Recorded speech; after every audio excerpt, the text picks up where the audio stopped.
guys, welcome to Better Drums, the 10-week Church Drummer Challenge Quarantine Edition. And so we're on to week number 7. Those of you who have been following along, welcome back. And if this is your first time to join, there are the previous lessons posted on Facebook, Instagram, and YouTube. Feel free to check those out.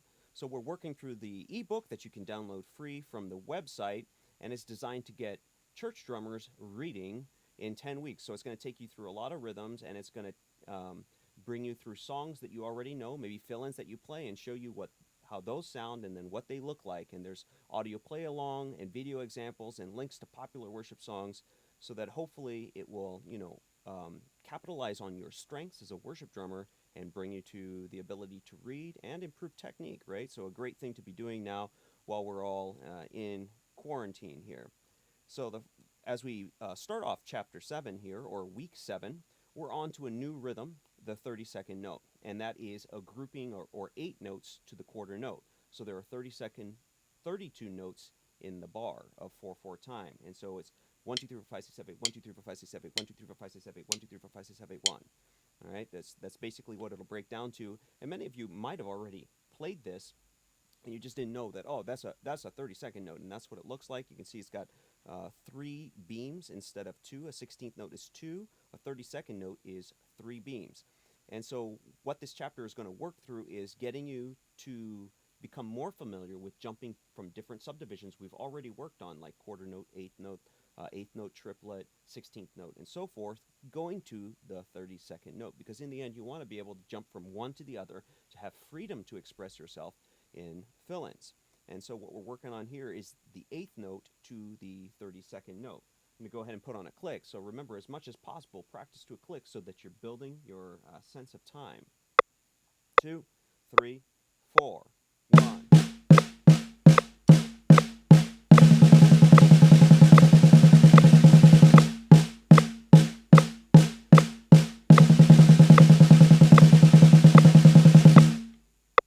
Okay, and so that's one example from this chapter on jumping the subdivisions.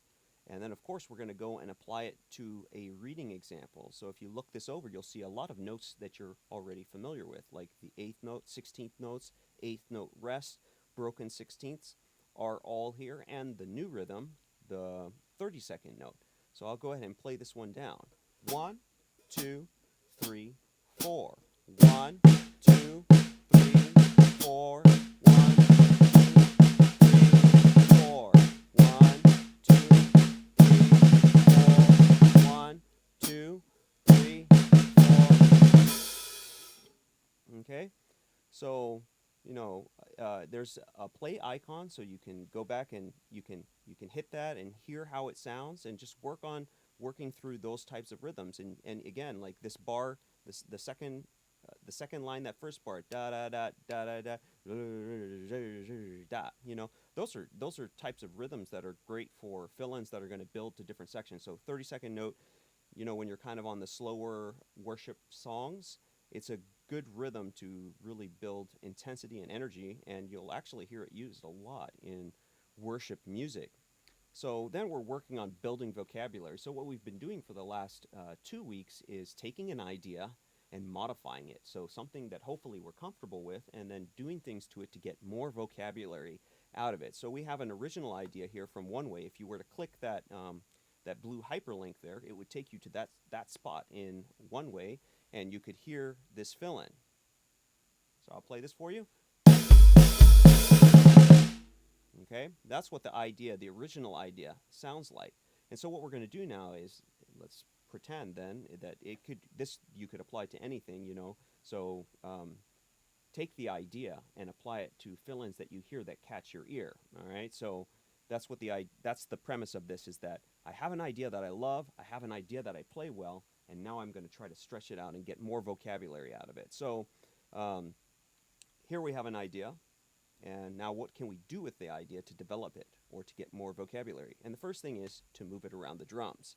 And so here you're going to see an example where it's the same rhythm. When you listen to it, it's the same rhythm, but it sounds different to the listener every time because it is not identical, right? Even though rhythmically it's almost the same, we're moving things around, or we're doing certain things to it that make it new. All right, so this one would sound like this. Okay, so on this particular kit, I've got my rack tom here and my floor tom here. All right, on the Roland. Okay, so then what else can we do with that? So we can sub the foot. So now you'll notice that the foot subs for the, the latter part of beat 3 there. You'll see the foot. So that sounds like this.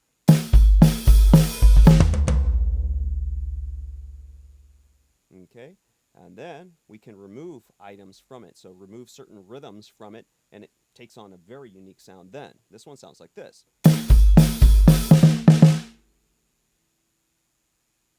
And then we can add ideas to it. So on this one, you can hear that that basically we're adding a bass drum on beat 1 and beat 2. That sounds like this. All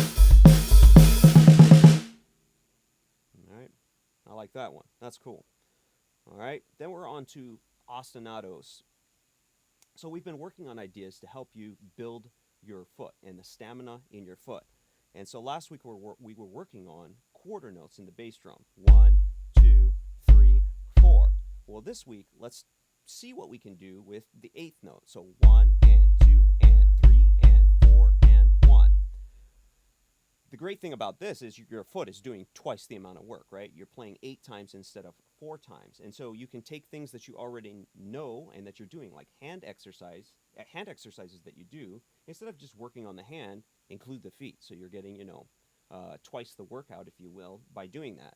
So here, we can take the single stroke roll, play it as 16th notes, and then add that ostinato. That would sound like this.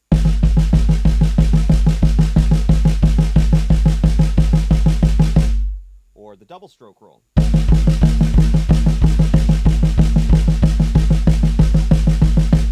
Or other rudiments that you also know and play. So the idea of taking a foot ostinato and applying it to some type of a hand exercise or other things that you might be working on from other books or other reading material you have, always remember that, hey, I can include something with the feet.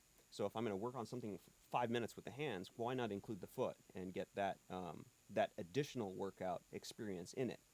Then we can take the idea of this new ostinato, just like we did last week, and instead of the quarter note being applied to our 8th note snare drum piece, I think from the earlier weeks, I believe week 3, now we can apply it with the 8th note one. And so that one would sound like this.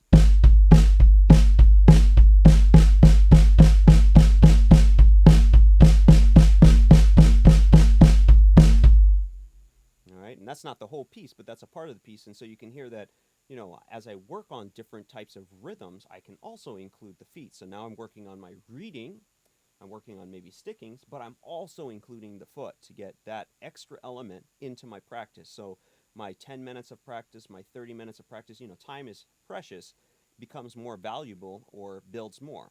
Then we can move on to here, we're applying now the quarter note ostinato in the foot. And this is also a challenge for coordination, guys. So not only are you building your stamina and your ability to play these, these figures in the bass drum, which again are common in worship music, where you have quarter notes, pumping on the bass drum, or even 8th notes going on the bass drum. Now, it's the coordination aspect as well, to be able to do something on top of it. So we've got these things going on. So this one is now the 16th note snare drum piece, and we're going to apply the quarter notes in the bass drum. This one would sound like this, and again, this is just a part of it, so check out that chapter to get the rest of this.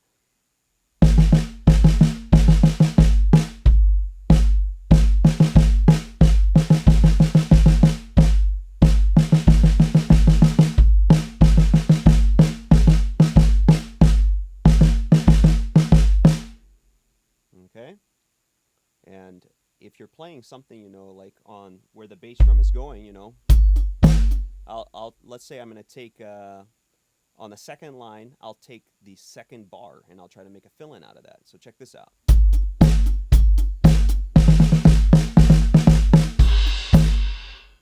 So some of these rhythms can apply easily. So if anything in that piece catches your ear, by all means, try to apply it to a fill-in and use it in some way.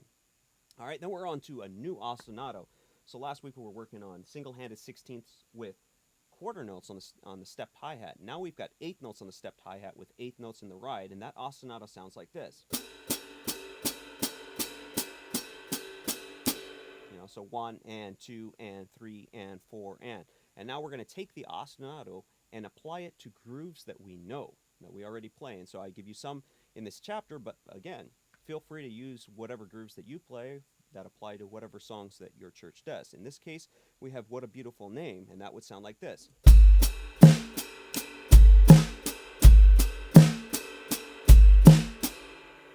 Okay, and then we've got another one. So 2 examples from this chapter, and this is Your Love Never Fails.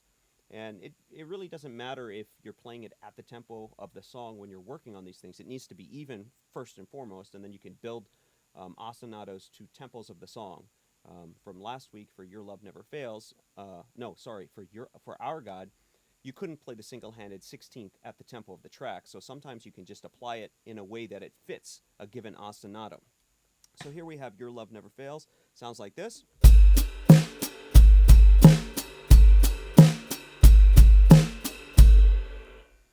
Okay, and so that's great. I love doing that kind of stuff that gets my left foot working and, improves just the overall feel there. Then for this week, for rudiments, we're working with a single paradiddle. So to review that, it's right, left, left, left, paradiddle, paradiddle. But what we're doing this week is we're permutating it. So we're starting it at different points within the sticking and then playing it. All right, so what you'll hear is the accent that normally is on 1 is going to shift to the and, to the e, and then to the of the 16th note. And within the book, there are videos that you can watch that kind of like, say bring the teacher into the room with you. And I'm now going to actually play you the videos from this chapter. So check it out, the single paradiddle permutations.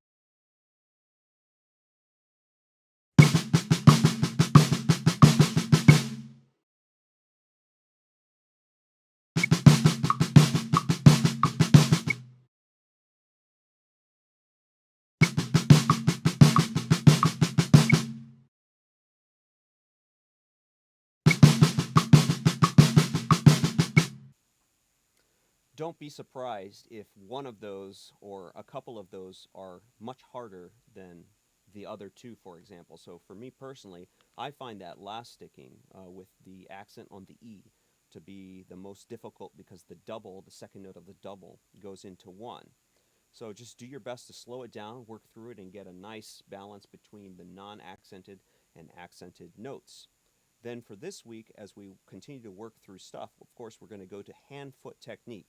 So now we have the 8th note triplet that we worked on a couple weeks back, but we're using it with a hand-foot grouping. And I'm sure this is a figure that you've heard before, and now you'll see what it looks like written. So again, to review the triplet, 1 triplet, 2 triplet, 3 triplet, 4 triplet. 1, 2, 3, 4. So it's got that kind of a vibe to it.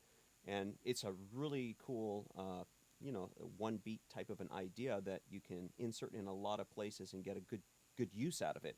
So of course what we've got to do then is to be able to jump from different subdivisions to that. And so we're going to work on that in this chapter as well. And in this example, we're going from quarter notes to the triplet idea. I'll put the time on the hi-hat. 1, 2, 3, 4.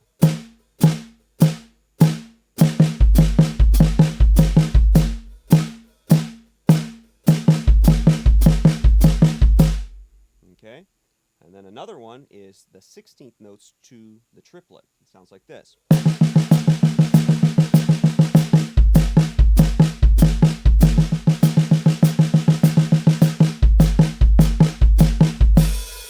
Okay, and then we're going to end off this week with another chart. So this is another chart from Gloryfall, and I just want to point out one different thing about this chart. So just like last week, this is a chart that's written out with all the parts there. You play for 7. It's all written correctly, and you read it from left to right, and then you go to the next line. You observe repeats that we learned about last week as well. The only difference here is that I actually notated fill-in. So I transcribe. Transcribe is if I hear something that I like, I write it down so I won't forget it, right? And so you'll notice on that second system there on the bottom, the very last bar, there's a fill-in. And I wrote down that fill-in because I want to make sure I play that fill-in. So sometimes in songs, you hear a fill-in that you really like, or maybe there's a fill-in that's a trademark to that song. So you might be obligated to play the fill-in, or you just really want to play the fill-in. In those kind of situations, you can notate the fill-in, write it out, so you don't forget to play that exact fill-in at the exact moment that you want to play it. And so if it's charted, the next time that you review the chart, it's there, it's easy for you to see it and read it, and you'll play it again correctly every time. So that sums up week 7. I hope you guys are having a lot of fun with this. All of you who have been viewing and dropping in, thanks so much for checking out this week. If you have any questions or concerns about the material, leave a comment below. I'll be sure to get back to you or include some varied topics next time to help with those concerns. Have a great week. Hope everyone's doing well. Keep on drumming. God bless you.